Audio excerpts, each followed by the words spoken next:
Hello दोस्तों, नमस्कार। जैसा कि आप सब जानते हैं कि बहुजन समाज पार्टी उत्तर प्रदेश में नहीं बिहार में काफी कमजोर हो चुकी है।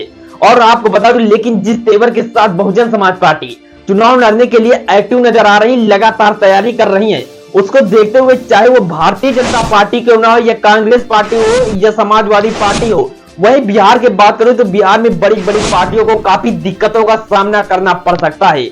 बिहार में हाल ही में चुनाव होने वाला है। 243 सीटें के लिए सभी दलों ने अपनी कमर कसना शुरू कर दिया है। इस बार बिहार में अपनी सरकार बनाने में सभी को अपना पूरी ताकत झोंक रहे हैं। और आपको बता दो, इसी चुनाव में बहुजन समाज पार्टी ने अपने पूरी तेवर के साथ जी जान लगाकर चुनाव लड़ने का ऐलान कर दिया है। दोस्तों, एक अचंभों की बात यह है कि बहुजन समाज पार्टी बिहार में चुनाव लड़ने का ऐलान कर दिया। 243 सीटों पर बिना गठबंधन के साथ चुनाव लड़ने का फैसला लिया है। साल 2007-2012 में बसपा को उत्तर प्रदेश में सरकार थी। साल 2007-2012 के बीच बहन मायावती उत्तर प्रदेश में पूर्ण बहुमत के साथ सरकार थी। लेकिन आज के समय में उनका वोट बैंक निरंतर गिरता चला गया। एक समय था जब 22% के वोट मायावती के पास हुआ करता था, लेकिन आज 9% के आसपास है। और न उनके कोई लोकसभा में कोई सांसद है और न कोई उनका विधानसभा पार्षद है। विधानसभा में केवल मात्र एक सीट है। ऐसे में बहुजन समाज पार्टी ये घोषणा की है कि बिहार में 243 सीटों पर चुनाव लड़ेगी। अभी भी आकाश आनंद को नेशनल कोऑर्डिनेटर बनाया गया है। और ये वही जो आपको बता दें, कहीं ना कहीं आकाश आनंद के लिए एक बड़ी परीक्षा साबित हो सकती है।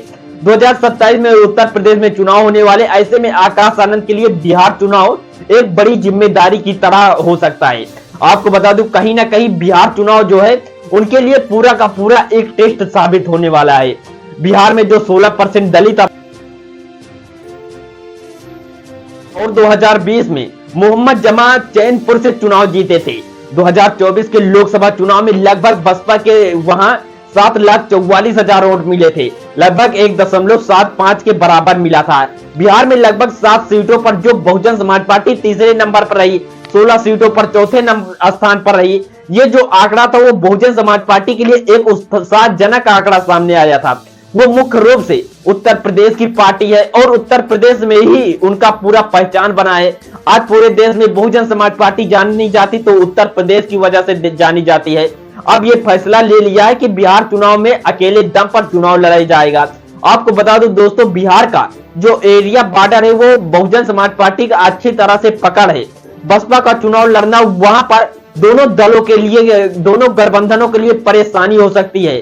खासतौर पर एनडीए में चिराग पासवान और जीतन राम मांझी बताया जा रहा है।